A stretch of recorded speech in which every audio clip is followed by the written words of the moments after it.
I'd like to welcome all of you to our Akademia Motywacji Edukacji.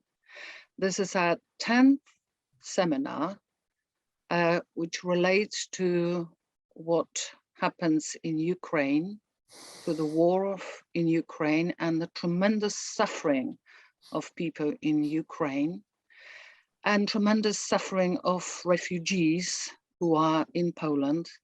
As you know, we are trying through this program help people who are in the middle of this dreadful, terrible crisis and this most appalling war.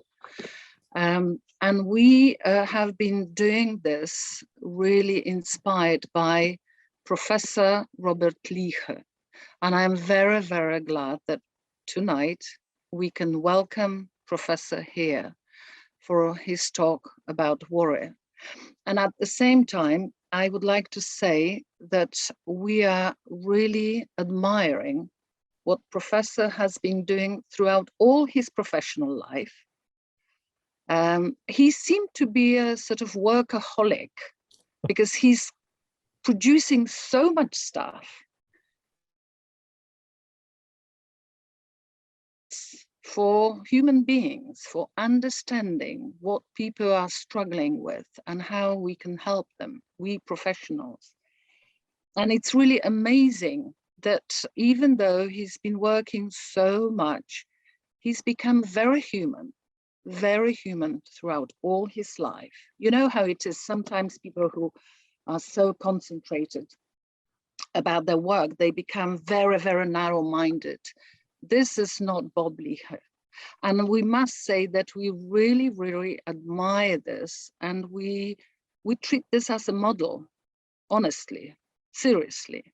It's a very important model for us that we can be alert to what is happening around us. And I must say that Akademia Motywacji and Edukacji decided to present Professor a certificate, regardless of what he says tonight. We really want to show our incredible gratitude and really give you this a sign of our admiration and appreciation, Bob, for all that you have been doing for us, but especially for your incredible, generous leadership. We said leadership in co-organizing this series of talks and training sessions, which aim to give us power and skills to help people who are in the middle of this Ukrainian war. So really great signs of gratitude and as I say, admiration for what you're doing. And this has nothing to do with, I remember you mentioning one day something about some sort of nomination. This has nothing to do with any other nominations, Bob. This is just absolutely regardless of this. In fact, we've had this on our mind for a long time, and I'm very, very glad we can have you here with us again. Thank you so much, Inga. Thank you so much. I'm very moved by everything you're saying and very moved by being able to participate in this program. You know, the people in Poland and the Ukraine and throughout Europe are doing what they can, and they need to do more to try to help the people who are dealing with a vicious, unjustified war in Ukraine. I know I think about this every day, over and over, and it breaks my heart. And thank you for letting me be part of the work that you're doing. And thank you for the certificate. I appreciate that. I'm going to share my screen. I think you need to stop sharing your screen.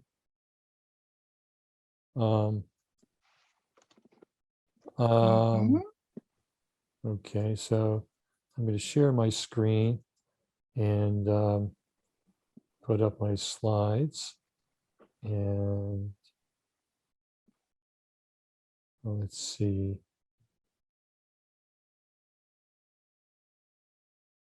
Oh, no, that's not working. Okay, so let me share now. Here we go. Just give me a moment.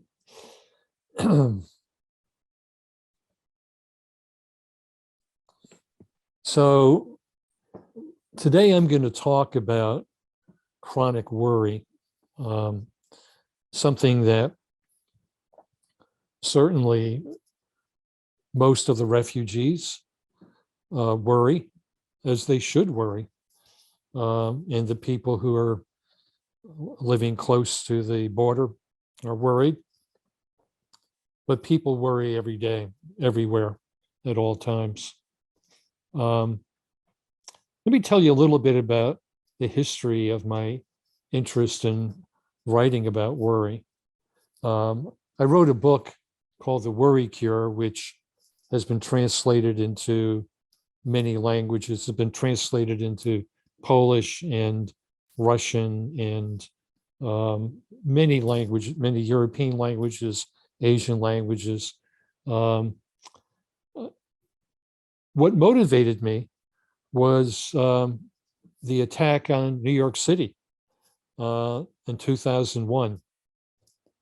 My wife and I were in Istanbul, Turkey, when I saw on television the second plane hit the World Trade Center towers, and we came back to New York a few days later.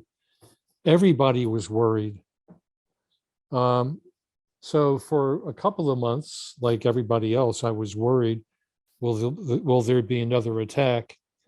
And I thought either I could worry or I could write a book on worry. So I wrote the book, The Worry Cure.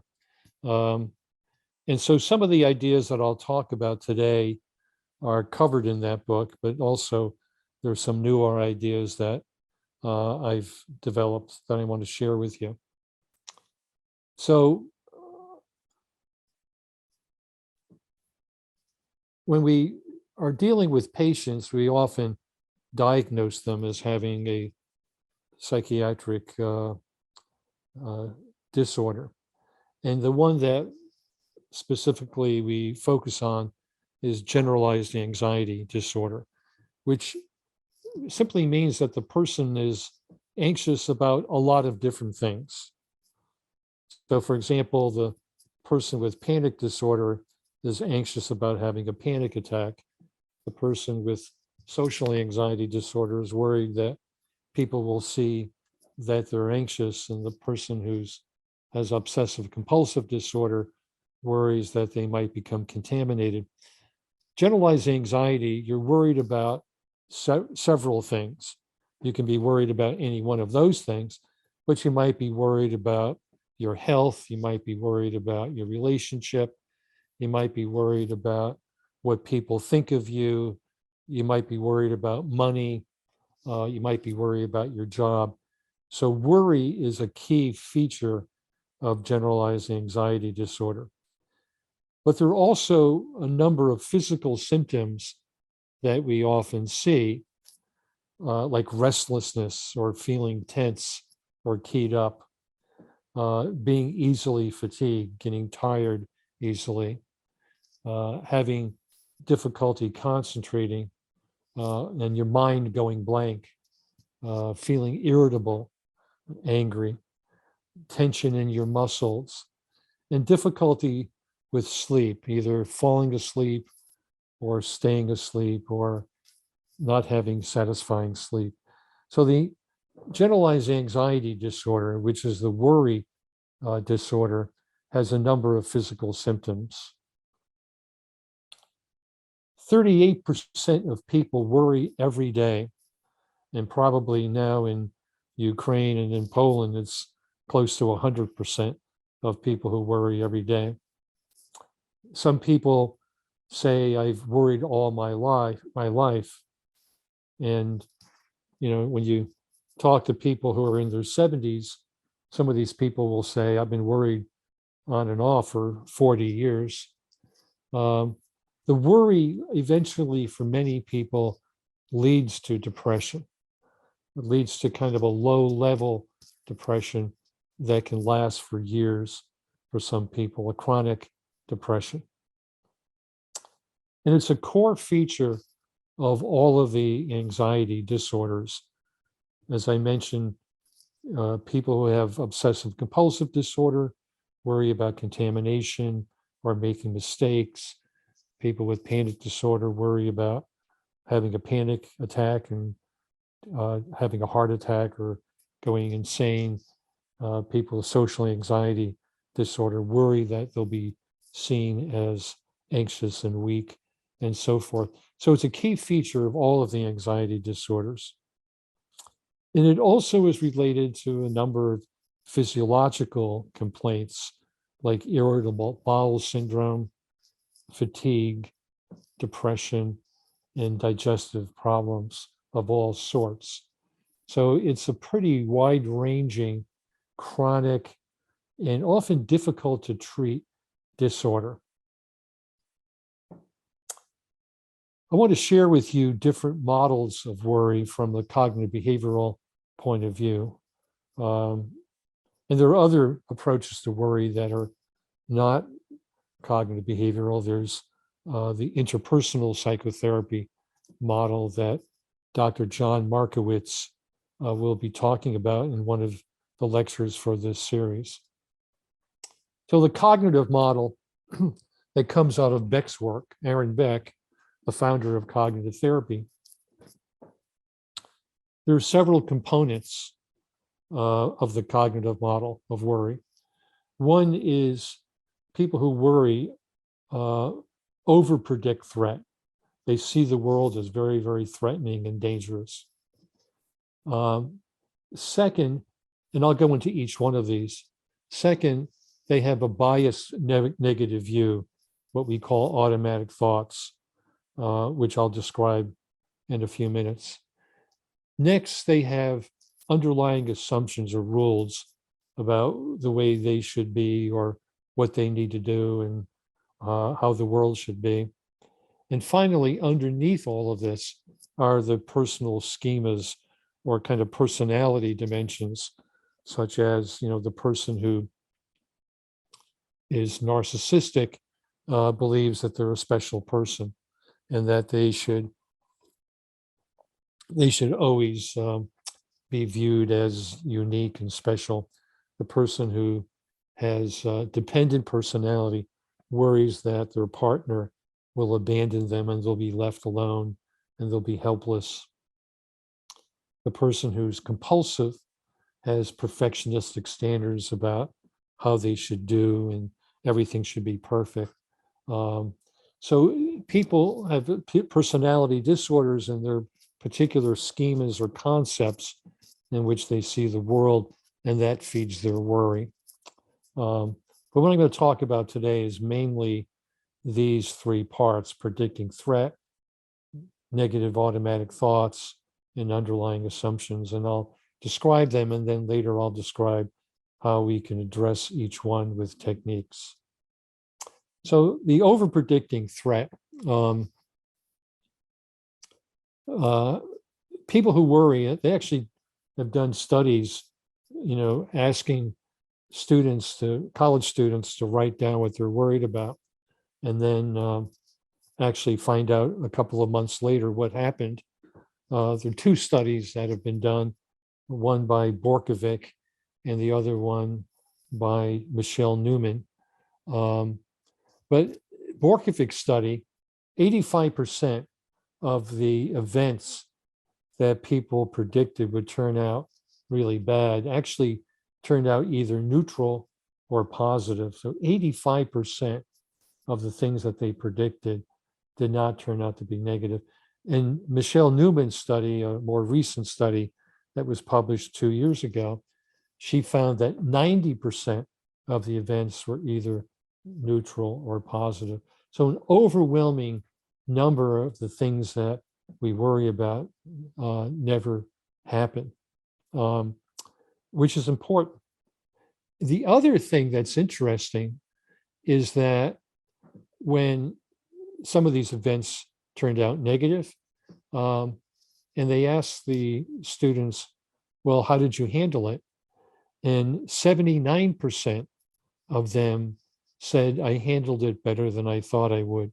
So people who worry are predicting 85 events or 90 events that don't happen. Um, and about in the 10 or 15% of the negative events that happen, 79% of the time they handle it pretty well. They're actually, people who worry are actually good at solving real problems that exist. But how do you solve 85 problems or 90 problems that never occur? So I want to keep this in mind about over-predicting threat. It's part of worry, and it's part of all of the anxiety disorders. So how does the worried person think? They tend to pay a lot of attention to threat.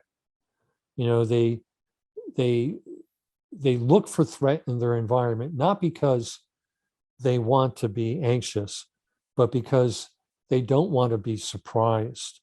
So they selectively attend to threat. They're looking for threat that I'm going to be killed, or I'll starve, or I'll never be able to get home, I'll never get a job. So they selectively focus on threat.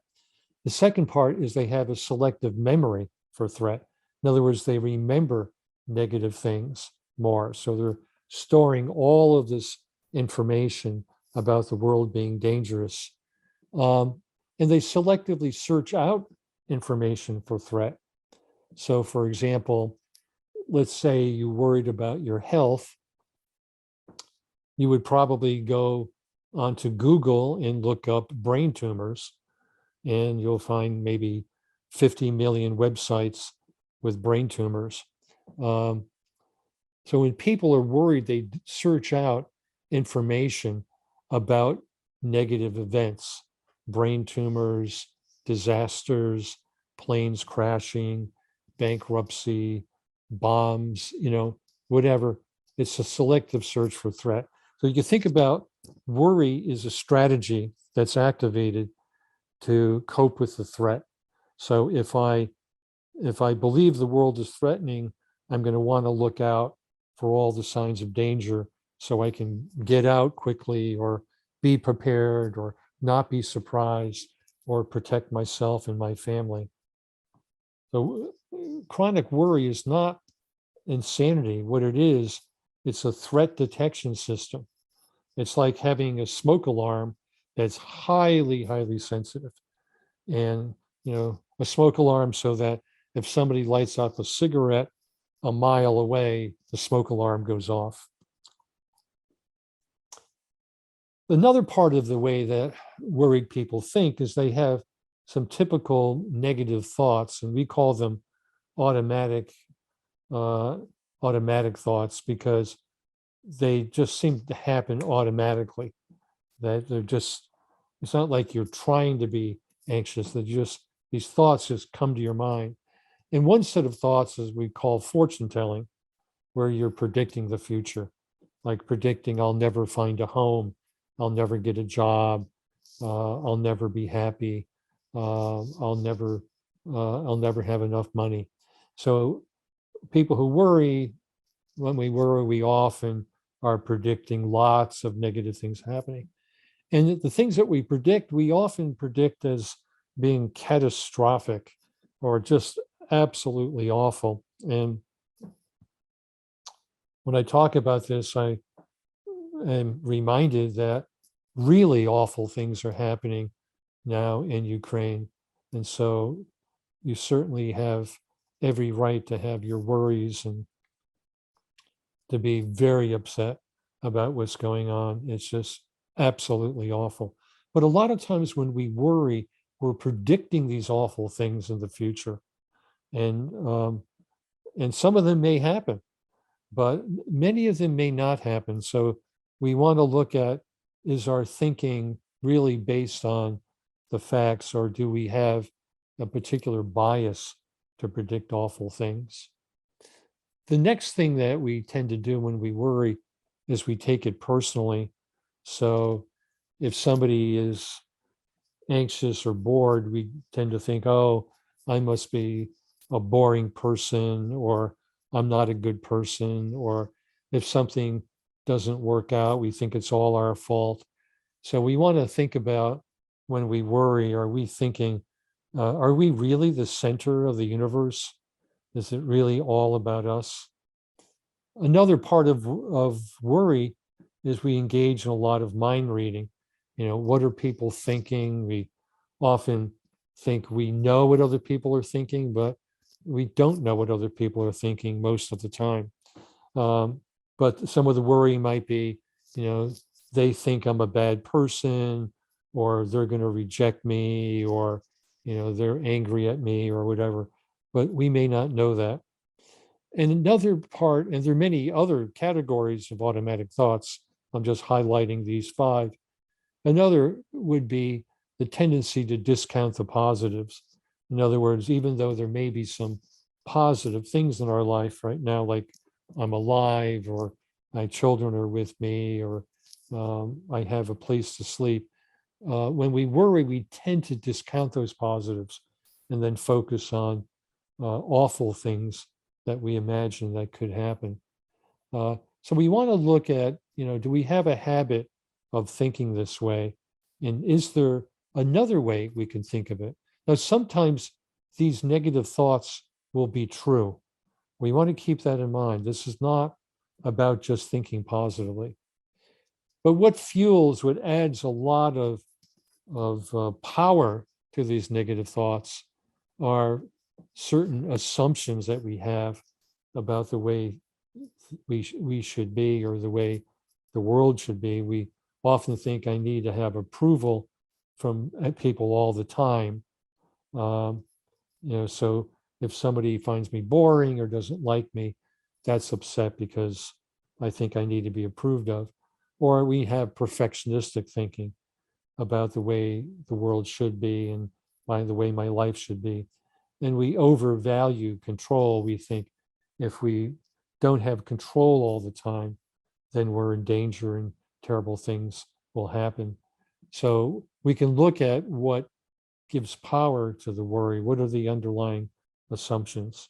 And there are many underlying assumptions or rules. Another model of worry is the intolerance of uncertainty model that was developed by Canadian psychologist Dugas and Ladouceur. And what they found is that, and we know this is not only true with worry, but it's also true with obsessive compulsive disorder, that people who worry believe that uncertainty is a bad thing. It means if I don't know for sure what the future is going to be, then it's going to be a bad outcome. So, there are a lot of things we don't know for sure.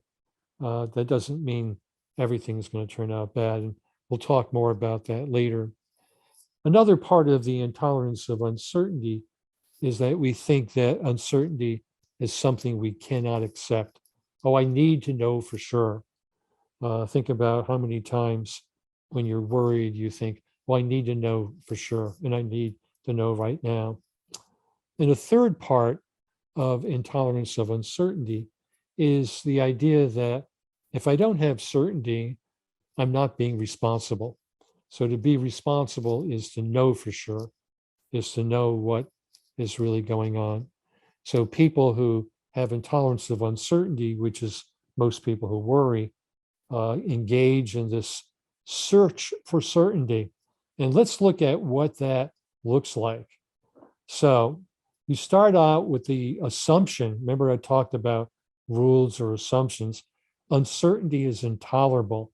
It's dangerous. It means that I'm irresponsible. So I need to get certainty. So, do I have a brain tumor? All right. Well, I don't know for sure. If I get enough information, then I can be sure. So I go out and I collect all the information that's negative. I look up headaches and brain tumor, and I get 25 million websites. then I generate all the possible terrible outcomes. I could have a brain tumor, I could be dying from cancer, whatever. Then I generate all the solutions.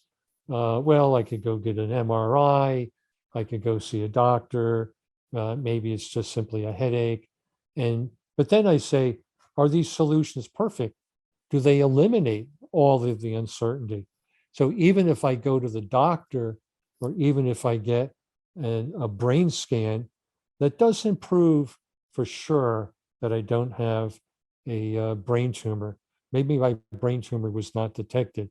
So then I reject all these solutions, and I, seek out reassurance from my partner, and then look for more information, and then I continue worried.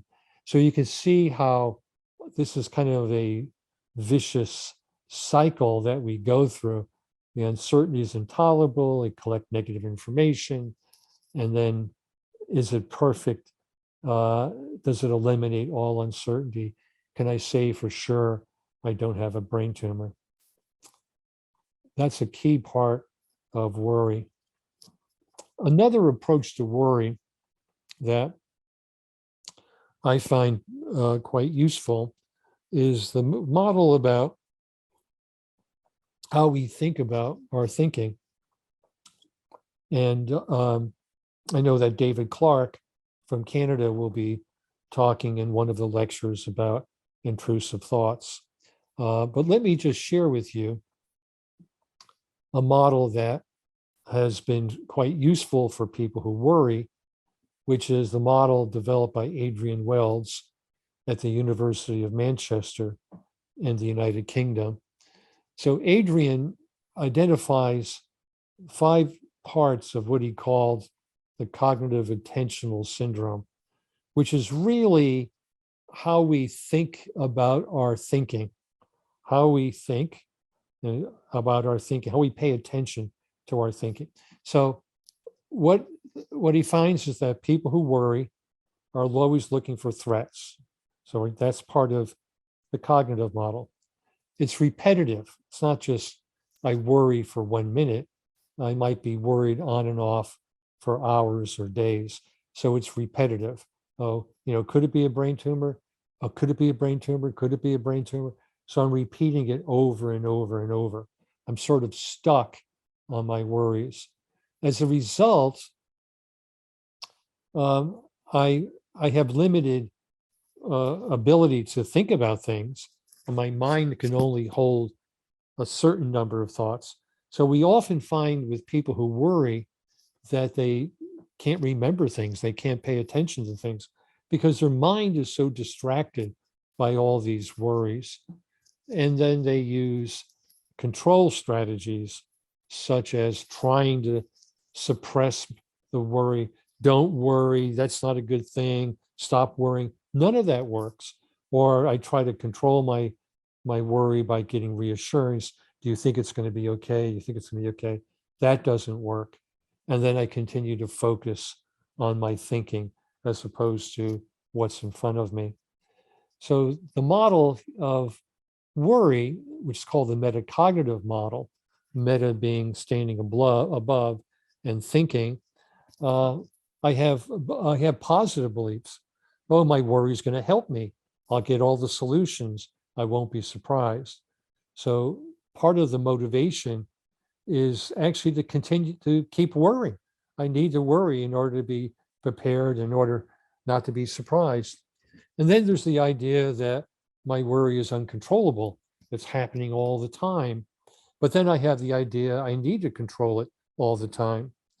And then because I'm constantly focused on worries, I can't trust my memory. You often find that people who worry say, I can't remember what I was thinking about.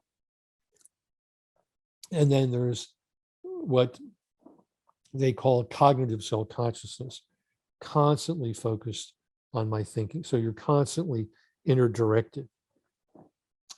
And you probably know Steve Hayes' work on acceptance and commitment therapy to get out of your head and get out of your mind, get out of your head and into your life.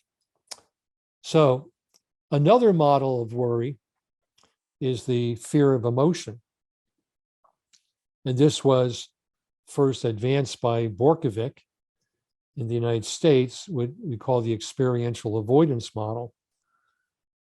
And according to this model, there's a fear of negative emotions.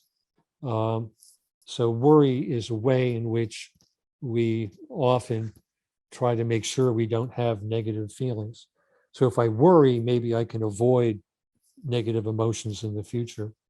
What we know is that worry is usually very abstract. It's usually verbal. Will I get cancer? Will I lose my job? It's always in sentences. So the worry is often very abstract. And what's interesting is that when they've examined brain functioning, they find that actually worry temporarily suppresses arousal because you're activating your prefrontal cortex, and that is suppressing the emotional part of your brain. So worry is kind of like an escape from emotion. And so worry is, kind of reinforced by suppressing emotion. Michelle Newman has a somewhat different model, which is what she calls the contrast avoidance model, which is a fear of a sudden change in emotion, a fear of surprise. So Newman's model is more, all of a sudden something bad happened. And so the person who worries wants to avoid that sudden surprise. Nonetheless, there's a fear of having an emotional experience. What we found in our research is that people who have what I call negative views about their emotions, like my emotions will go on forever, they're terrible, I can't stand these emotions. People who have negative views of their emotion are much more likely to worry, and they're much more likely to endorse every one of these metacognitive dimensions. It's like worry is a strategy to avoid negative emotion, either now or in the future. So that gives us something to think about. So as I mentioned earlier, 85% of things people predict are negative, turn out to be neutral or positive. 79% of the time, people say I handle it pretty well. And I mentioned the theories by Borkovic and Newman. Another model of worry is the acceptance and mindfulness model, which is that you're worried, you're so focused on what might happen in the future, you're focused on these thoughts. So practice mindful detachment. So in the mindfulness model, which has been shown to be useful for worry, practicing mindfulness every day, like mindfulness of the breath, kind of like watch your breath going in and out, letting it go in and out, in and out. And notice that your mind shifts to the sounds outside or to other thoughts, and then bringing it back to your breath. So helping people develop this ability of mindful detachment in accepting and observing helps them cope better with their worries. Because when a worry comes in, you don't need to get hijacked by it. You don't need to chase after it. You can simply notice it. Oh, that's a thought. I let it go. That's a thought. I let it go. So let's look at the CBT for chronic worry. What can we do? How can we help ourselves and our clients deal with their worry? The first thing, we need to define what worry is. And worry is repetitive negative thoughts about the future. So I'll never get home. I'll never see my family. I'll never get a job. Those are repetitive negative thoughts about the future. They could turn out to be true, but what happens is you're spending all your time with these negative thoughts. This next is the monitor, to keep track of your predictions. Okay, I predict that I'm going to have a heart attack. I predict I'm going to get rejected. I predict I'll have a terrible day. I'll, keep track of those things. And then at the end of the day, the end of the week, the end of the month, what actually happened? Did all those terrible things happen? And then building motivation to change. So keep in mind, I said before that people who worry have very mixed feelings. They think their worry protects them, they won't be surprised, and then they often feel that they're constantly focused on the negative, they can't enjoy the present moment, and they often become depressed. So let's look at the motivation to change for worry. And look at the positive beliefs. For example, if I worry, I'll avoid surprise. But we can think about your predictions as just one of many possible outcomes. One possible outcome could be things might turn out to be okay. Maybe you'll cope better than you thought.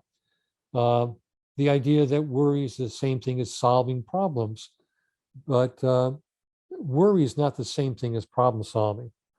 Problem solving is like if I think that I left the water on, I could either worry about it or I could turn the water off. Turning the water off is a problem solving. Worry is not. We may think that worry helps motivate me to get things done. If I worry, I'll be motivated, I'll try harder. But we often find that when people worry, they actually avoid doing things because they're kind of frozen and they procrastinate because they don't want to, like people who have health anxiety either go to see the doctor too much or never see the doctor. So you have people with health anxiety who don't go to see the doctor because they're worried that the doctor is going to tell them they have a terminal illness. Another thing that we find with people who worry is the idea that they have to suppress their thoughts. So there are strategies of coping with worry that generally don't work, and trying to stop your thoughts, stop worrying, suppress the thought. Like if I asked you, don't think about white bears, close your eyes, don't think about white bears, you're going to think about white bears. This is research done by Daniel Wegner, who was at Harvard, who called ironic processes. The more we try to suppress an emotion or a thought, the more likely it bounces back even stronger later. So thought suppression does not work in the long term. One technique that we use is having patients, sorry for that, having patients assign a time, an appointment with my worry. So it's currently 12:41 in the United States, and I guess it's 18:41 in Poland and Ukraine. So I could say, well, I'll schedule 20 minutes, an hour from now to worry. So what happens is that, people, oh no, I can't set aside time to worry. That just simply comes to me. Worry time, just imagine if you could just set up an appointment that you're going to spend 20 minutes every day focused on your worry, and you'll use some of the techniques. All right. Then what you do is, this is kind of stimulus control. You're not lying in bed worried. You're not sitting at home worried. You're not, worried in the morning, evening, at night. You're just going to worry in the afternoon for 20 minutes. And it frees up your attention for other things. Most patients say, I can't do it. But if you could do it, think about the advantages. So, and I'll talk about how to handle those objections. So we can try worry postponement. I'll worry about it later. I'll set aside a time when I'll worry. I can shift my attention to other things. So I could either be worried about whether I'll have enough time to get my paper done, or I could work on the paper. I could shift my attention to that. You can practice mindful detachment. If you think that you have no control over the worry, you can actually practice mindfulness of the breath. As you get better at mindfulness of the breath, you realize the intrusive thought comes, and then you say, I notice it, and I'm going to let it go. So some patients think, I can't do worry time. I can't set up a time to worry. I can't have an appointment to worry. And they say, I cannot put it off to later. But think about this. If your boss came in and said, look, I need to speak with you about something important, would you tell your boss, I can't talk to you right now? I'm worried? I don't think so. Or if your partner interrupted you and said, our daughter is having a rough time, you wouldn't say, I can't deal with that, I'm worried. Another objection to worry time is I need the answer right now. This is a key part of worry, that it's a sense of urgency. I need the answer right now. But think about what happens if you don't get the answer right now? Well, you have to go to the hospital and you won't get the answer right now. So what? Another weird objection is the idea I might forget what I'm worried about. You keep in mind that people who worry don't trust their memory. So what I ask people to do is, put it in your smartphone or write it on a piece of paper and get around to that topic later. So let me go back here for a minute. And what they find is when they get to worry time, it's either they're not worried about it, in which case the worry goes away on its own, or it's the same thing over and over. In which case, then the next thing to do is to ask, is this productive or unproductive? So productive worry leads to a solution or progress today. So if my worry is, did I leave the water on in the kitchen? Productive worry would be, is there something I can do today? Yes, I can go and turn off the water. Unproductive worry does not lead to a solution. So unproductive worry could be if I'm giving a talk, worried that people are not going to like it. There's not much I can do about people liking or not liking what I say, except to simply get my slides together. So the question here is it going to be productive to continue worrying about this, or is it unproductive? This, I think, is a very important decision for people that I find often very useful. And then we have to think about what we can accept. Now, think about all the things that you accept in daily life: uncertainty, lack of control, unpleasant outcomes, and unfairness. So, like in giving a lecture, I don't know if the power will go out, if the PowerPoints will fail, if my mind will go blank, whatever. I have to accept that uncertainty. You accept the uncertainty walking across the street. You accept the uncertainty eating food. You accept lack of control. A lot of things in your life you don't control. You accept that life does have unpleasant outcomes, that no matter how much we worry or prepare, there are going to be unpleasant things that happen to us, which will make us very unhappy. And we also accept that there is unfairness in the world. You could either worry about it or ruminate about it, or you could understand that unfairness is part of life, and we try to make the world just and fair, but we may not always be able to do that.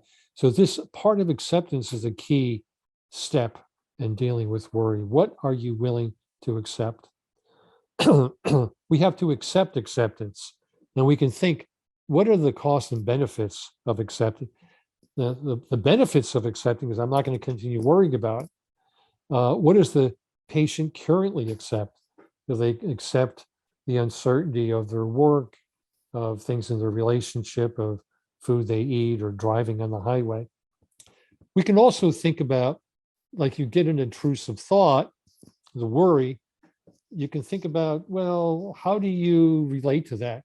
One image I use is the telemarketing call, somebody trying to sell you something, right?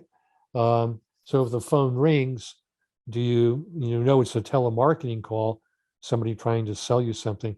Do you spend a lot of time on the phone with them, or do you hang up?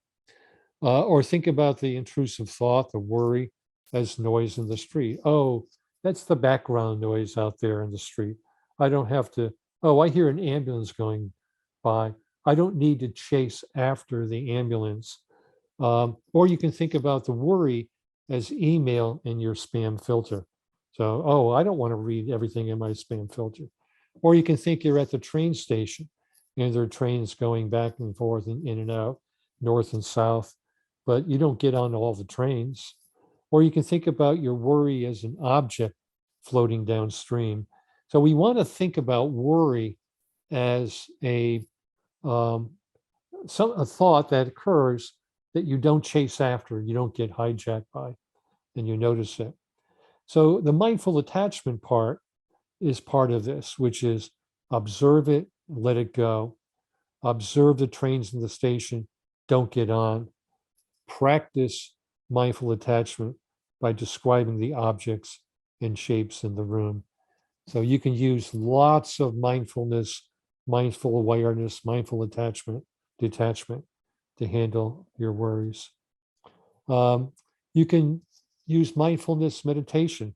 You can think of worry, oh, that's a mental event, which is not the same thing as a brain tumor. It's not the same thing as losing my job. It's a mental event, it's a thought. I can practice mindful meditation daily.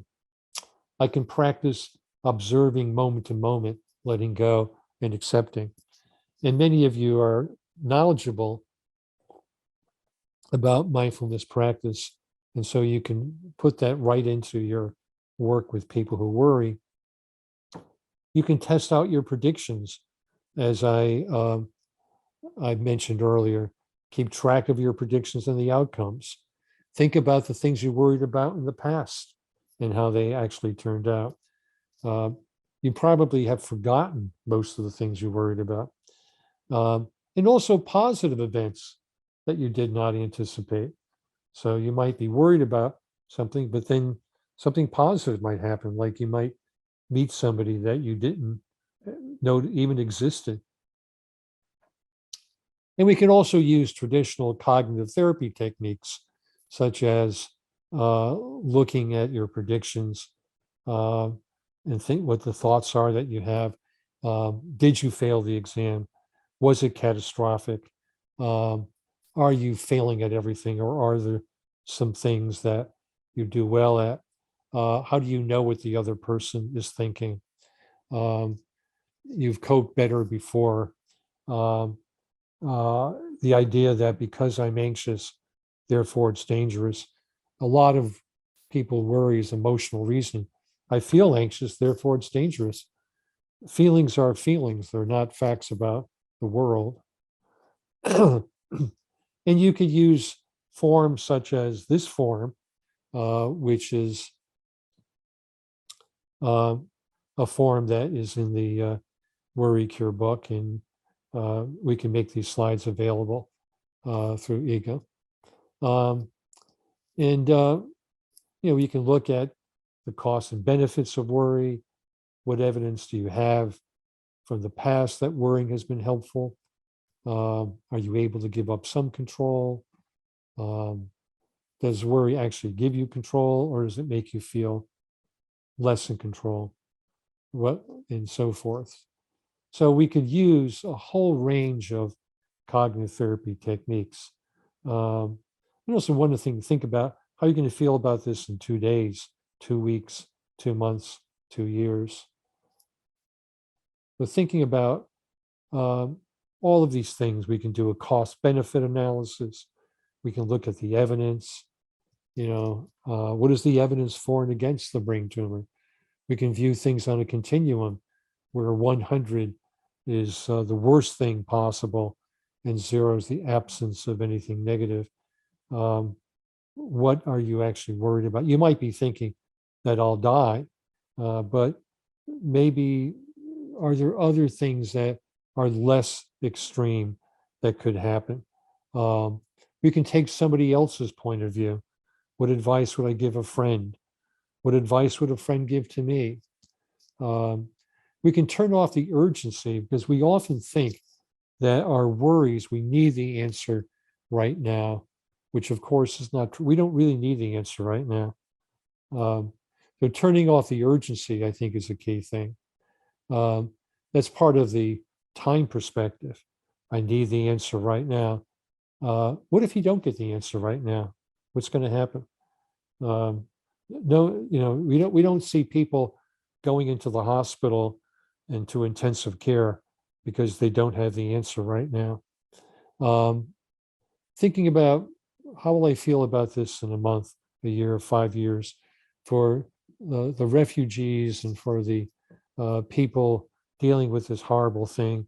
Of course, you're going to be upset and angry and worried, but maybe a month from now, a year from now, 5 years from now, things might be different, might be better. We don't know. Certainly, we don't know. But let's hope that maybe that might happen. We can learn from experience. How many of my past worries have proven to be wrong? We think about the 85 or 90 worries that don't come true. And about the 79% of the things that when they happen, we cope better than we thought. And we can focus on the present moment. We can focus on, looking at the trees outside, or, playing with your children, or eating food, or talking with friends, or watching videos.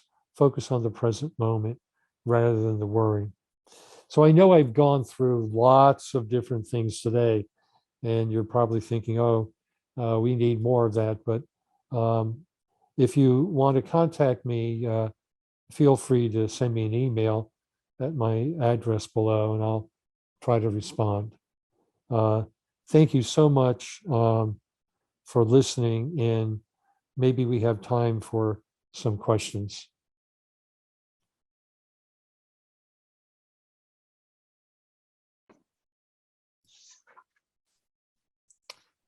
Dziękujemy bardzo. Rzeczywiście pytania możecie Państwo... Thank you very much. Yes, you can ask questions in the chat. If you have any questions, there's a chance to talk to the professor right now via chat. Are there any questions? Mhm.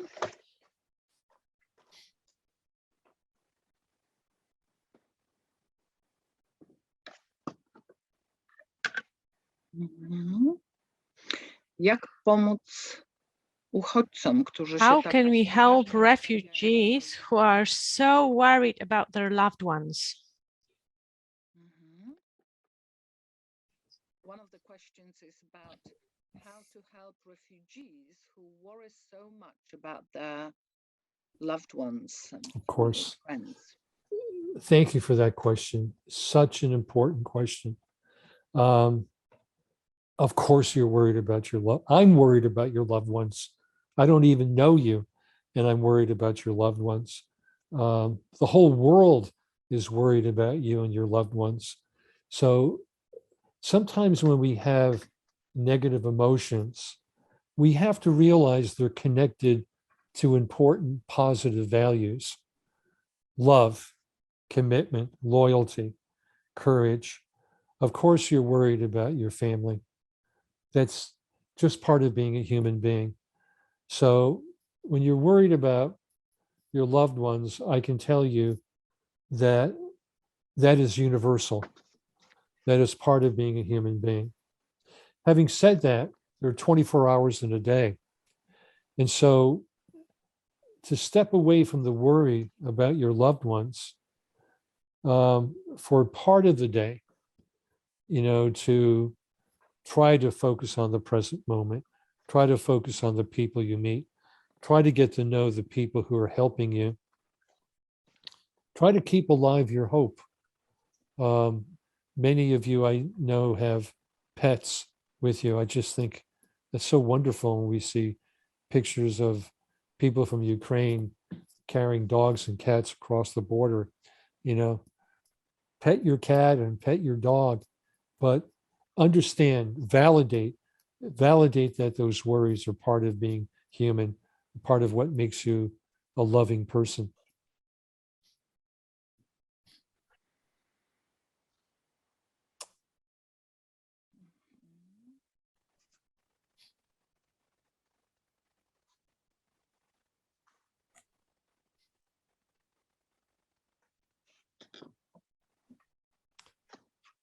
So one question was, how would you differentiate it from someone who has thoughts about health or health anxiety or OCD?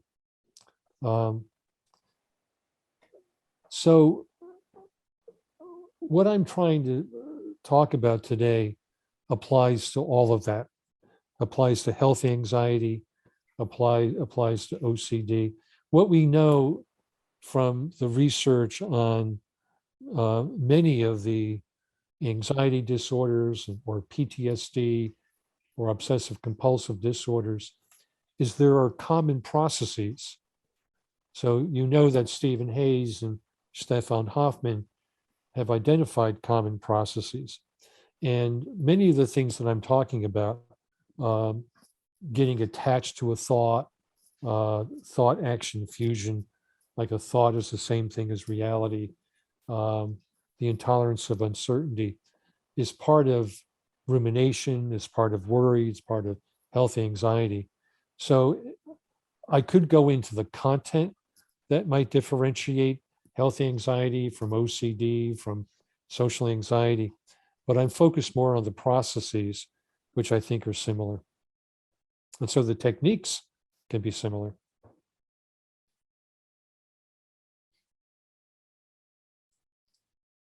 So is there going to be a recording of this lecture, Ega? Yes? Tak, jak najbardziej. Wszystkie nasze... Yes, we have all the lectures, the webinars recorded in 3 languages, in English, in Polish, and in Ukrainian. And in a few days, they will be available. We're in the course of preparing a system to share these recordings, but we want as many people as possible to have access to them and get inspired by this work. Well, we're running out of time, but I would like to read a question about how to support children who are afraid, who are worried about their loved ones, who are at schools.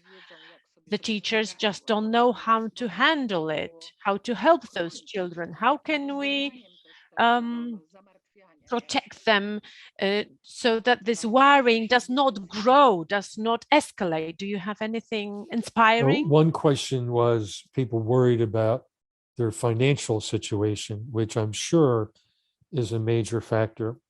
So let me share with you, I grew up very, very poor in the United States. So I know what it's like to be poor.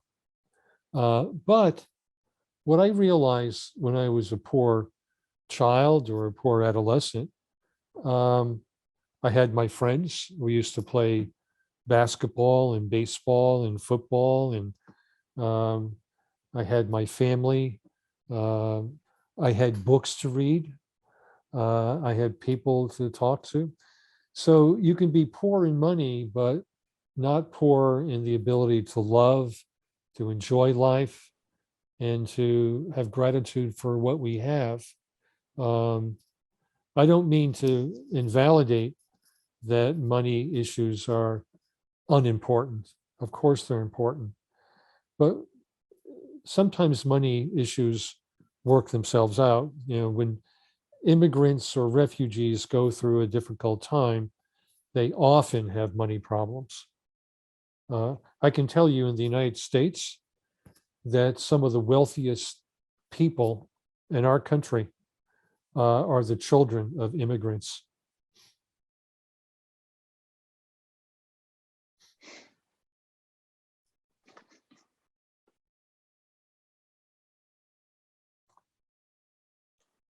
Mhm.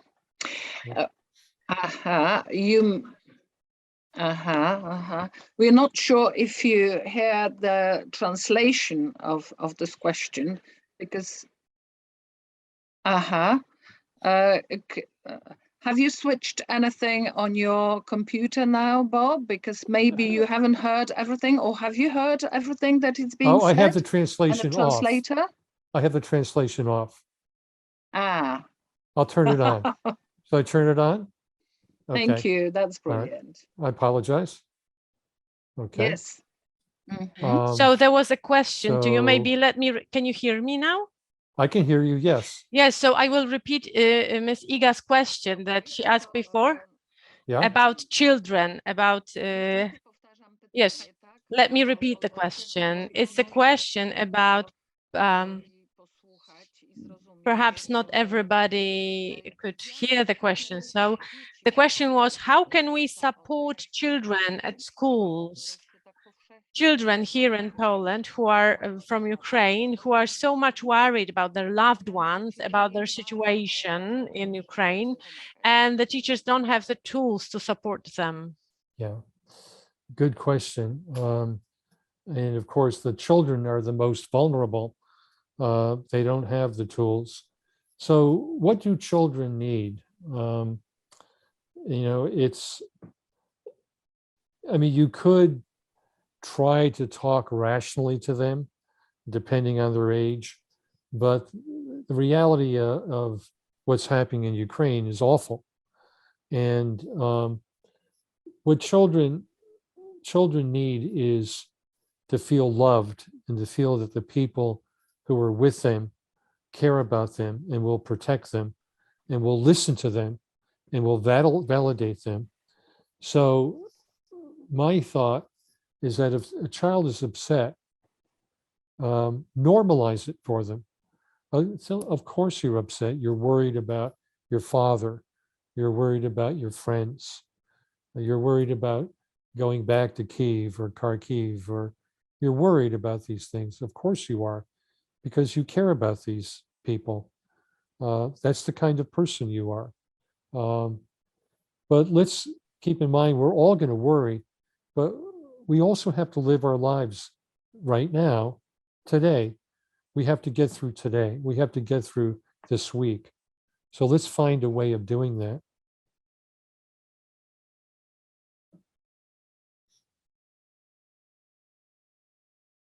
Mhm.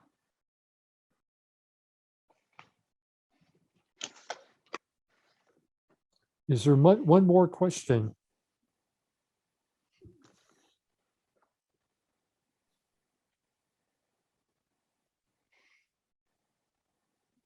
People are commenting here that some of these answers are pretty simple, but yet so important for the children, to really show them that they are safe, that we are with them, that we can take one step at a time and one day at a time. All of these things can be really very helpful nowadays.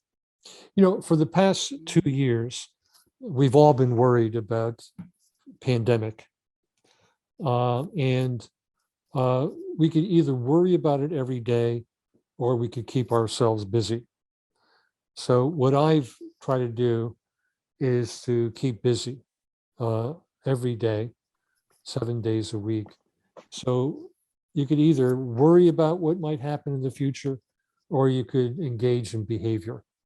The behavior could be, for the child, going to school, making new friends, maybe learning a new language, spending time with mom, spending time with pets, looking at some of the things in Poland that are beautiful, or the Ukraine if they're still there. Keeping busy is an alternative to worry. When you're busy, you're focused on the thing in front of you. When you're worried, you're focused on what's in your head. I think I'm going to have to leave in a minute because I have a patient in a few minutes.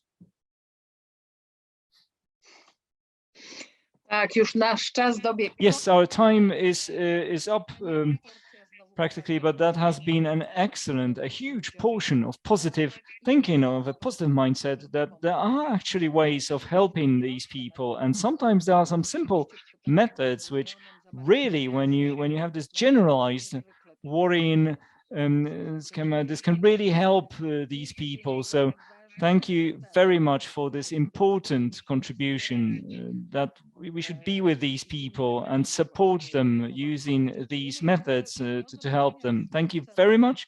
And Can I see just you say one very, more very thing? soon. Can I just say one more thing? I had a patient who was very worried about his son. And I said to him once, I said, you know, either you could worry about your son or you could love your son, but they're not the same thing. And loving your son is to hug him, tell him you love him, listen to him, and validate him. Love is an alternative to worry.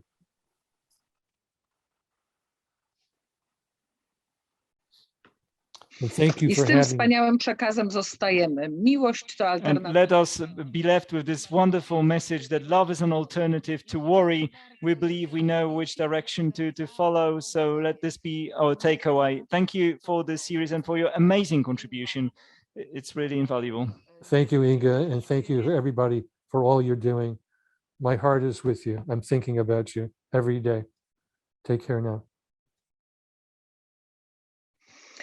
Dziękujemy wszystkim za udział. Thanks everyone for participating, for attending. And well, in 2 days we have another very important guest, William Miller, with a very important topic, practical suggestions on what to do to be better helpers. So join us in 2 days, Thursday at 6 p.m. Thank you very much to everyone who has supported us in this, and see you down the road.